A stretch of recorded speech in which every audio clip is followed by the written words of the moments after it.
Tannweh. Seit eine Woche hab ich beim Bieten in meine Teen ein asig Rieten. Biet ich so herzhaft in ein Appel, krieg ich für Pien bina ein Rappel. Dat is ein Rieten und ein Steken. Verweh doch, mach ich nix mehr eten.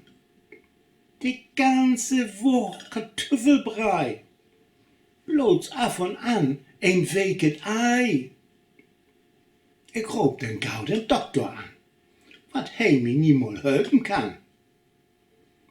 Ich nimm erst mal Aspirin. Dat duert noch mit ein Termin.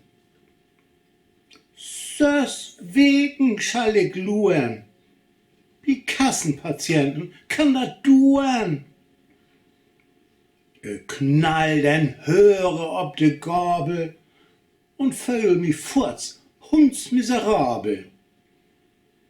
In eine Zeitung hab ich lesen, Alkohol schall gaut Biten wesen. Ich schimpf noch ob de Krankenkass, dann hol ich mi ein Whiskyglas. Dat kipp ich voll bis zu den Rand. Fehl bringt Fehl, sagt mein Verstand. Von Schluck zu Schluck füll ich mi beter. Ich bin quasi mein eigen Sanitäter. Nur eine Buddel ist mein Schmerz vergeten. Von Doktors will ich nix mehr weten. Du machst dat Glöwen oder nie. Whisky ist die beste Teenweh-Therapie.